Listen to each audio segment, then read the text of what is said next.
it's not about, you can see your face, your body, your physical condition in a mirror. Yeah. But how can you see the soul in you? Yeah. The soul. No, I would see with this example, you can see your soul with your intelligence to begin with, right? Yeah. You can see that the things which are changing, the changes you observe is not you. It is something you are observing. That your feelings change. It's not you.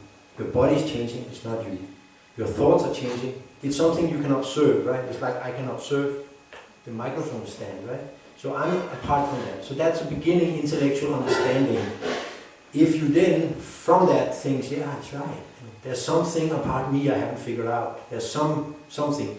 Then that's where yoga begins. And if you sit down and you follow the yoga which has been given, in Shastra, slowly you will come to begin to understand what is me, felt, realized. So that you can actually, when you're fully realized, you can leave your body, you won't mind. You just say, it's like you leave a set of clothes. You just say, Step by step? Yeah, step by step. It's not like, clock, because if it was like that, you would most likely get very scared. You see people who have these kundalini erections. What happens is that they are actually shooting the soul out of any mental concepts they have about themselves, any type of emotional constitution they have, and they're just going like, now I'm a pure soul, whatever I thought I was, they're giving that up in 5 seconds. And they're not normally able to do that, so they get stuck somewhere. No, I'm Danish. And then it sits there, and then, they are all messed up for a long time. So, mantra yoga or bhakti yoga, it's a slow process where you slowly start to connect.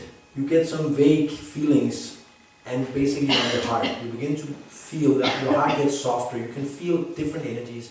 And slowly, you're actually opening up to spiritual energy. You can begin to perceive it clearly, right? And that becomes more and more personal. Then you understand that actually the source of the energy is actually a person.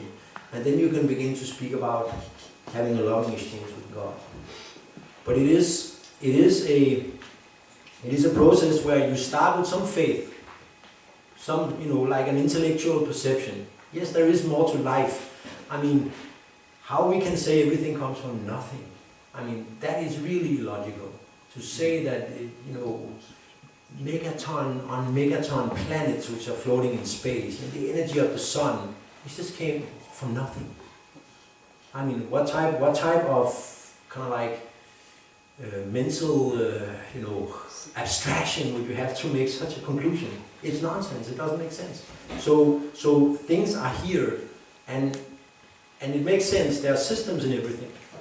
If there are no systems, that means, now I'm studying on university to try and get some money and and get a degree, and I can't do that by lying in my sofa. I have to go to university, I have to go to the exams, I have to do certain things, and if I do that, the system is such that I'll come out in the other end with a degree. If everything was pure coincidence, why can't I lie and watch the World Championship in football and get a degree? If everything was just chance, I have as big a chance of becoming a bachelor of Indology lying in my bed as going to university. Because if things are just happening, I became a bachelor, I won the championship in football, I became a millionaire. If it was like that, TK, then everything is coincidental. But it's not. If you propose that to all the people who are working hard, why don't you just stay home from work? I'm sure your paycheck will come anyway. Good idea, everything is a coincidence, everything came from nothing, and if my check is supposed to come, or if, why are we going to work if everything is coincidence? We have no bigger chance of getting the paycheck than if we stay home. So in that way we can clearly perceive that there is meaning, there is intelligence in our life, in our world. We're looking for meaning. We're looking for pleasure. Why are we looking for pleasure if everything is just matter? If we all just matter, why are we distinguishing between pleasure and pain? It's much easier to get pain, right? Why do we want pleasure? It's just a chemical constitution. It's just a nerval response. right? And if we're just matter, why not just go for pain? It's much easier. You can just do nothing and you'll be suffering, right? So it's so obvious that God is there, and we can only begin from what we see here. This beautiful world is just a glimpse. It's just a small spark of God's power or God's potency, right? So if we could imagine, if we could get inside, if we could, take the curtain away and really see behind the material energy what type of mind-blowing experiences we would have on that platform.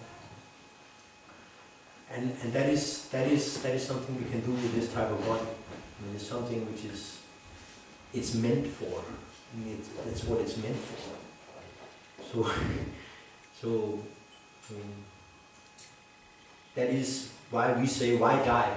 I mean, why not just try to perfect our spiritual identity, as Tanya is saying? We are souls, so let's be more than. Let's investigate that aspect of ourselves which we can perceive, but which we haven't fully realized. So, there are many processes. Mindfulness, crystals, so many things. So can you speak a bit on different methods? I mean, I haven't tried so many things, so it will be a little biased. I can only say that this works. I mean, this I have tried. I have, put myself through the experiment of Krishna consciousness, and it works. And I would maybe also be bold to say that I think it is more potent than most spiritual processes. I'm not saying that there are not all other spiritual processes, but I'm just saying this one is very easy. It's powerful and it's simple and easy at the same time, which is very nice, because who can sit and look at a wall for 8 hours a day for the rest of our lives? I mean, that is a way, it's a process to kind of like stop everything. Whereas Krishna consciousness is something you can have with you. I mean, like in cooking, you can cook for Krishna. So that means in your daily activities, you can actually, cook for the Supreme Personality of Godhead. And in that, you're doing yoga. The way you treat your door handle can be Krishna consciousness. Right? I mean, God is everything. We are actually sitting on God. This is God. This is a manifestation of God's energy. So I can show my appreciation to God by the way I treat other living entities, or the way I treat His energy. Like that. I can constantly say that, yes, Krishna, I know that you are conscious here, so I will treat you kind. And God will acknowledge, oh, that was kind of you. So that relationship is actually, the relationship with Krishna is more close than any other relationship. Krishna is immediately aware of us. He's immediately responding to whatever energies or whatever wishes we send His way. God is immediately aware of such an attempt. If we are saying Krishna is nice, He knows it. He said, oh, maybe he didn't mean it, but at least he said it. Right? So, I mean, we can have an instant, and many people have instant realizations of God's presence. Not only Hare Krishna, but Christians and Jews, Muslims. They have, profound experiences of all of a sudden something was there which kind of like, changed their lives, or, interacted with them in such a way that you're kind of like, what was that? Right? So it's a very interesting relationship. It's maybe not such an easy relationship to grasp, because we can't feel God to begin with, we can't see Him. So therefore it's also necessary to be in a group of devotees, because then you have some physical relationships. But definitely He will reciprocate with you in that relationship. If you want to start a relationship, it's just a matter of sending the first flower across. Krishna will send it right back in some shape, and then the game's on. Right? So, other processes of yoga, they might or might not work. I mean, they have to be authorized. I mean, there's most likely a lot of crap which doesn't work, and there's maybe also some things which work. So.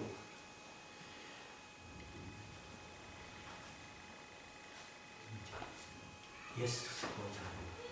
This verse says that work has to be done for the satisfaction of Vishnu, else work causes bondage. Mm. So why is it that God puts us in this stressful condition and forces us to work?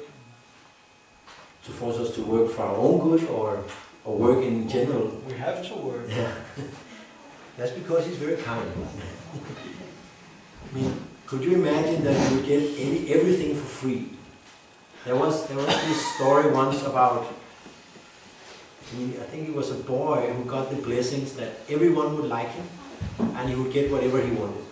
Something like that, right? Could you imagine that you just got everything you wanted all the time and everyone would just say, no one will disagree with you, it would just be, like flow all the time, happy. There wouldn't be any relationship with anybody. You just end up in your own bubble of energy, completely divided from another living entity. Right? So that other living entity, that is where love can be. If you only love yourself, then actually it's not love and you're very poor. Right? But if you really are able to have a deep relationship with another soul, that is what makes life worth living. Right? I mean, there's nothing worse than being told that you should only think about yourself, because that is just killing yourself. I mean, that is to a large degree what we are taught here in this part, right? I mean, think of yourself, take care of yourself, to help with everyone else, right? And what you will have to kill yourself to live like that. Right? If you are not concerned about how others are feeling or how others are, then you're dead. You're already dead.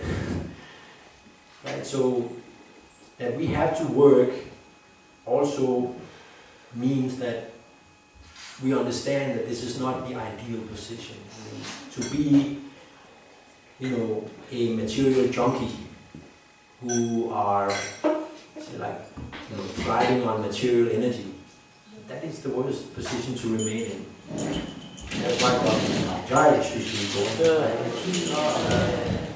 Thank you very much.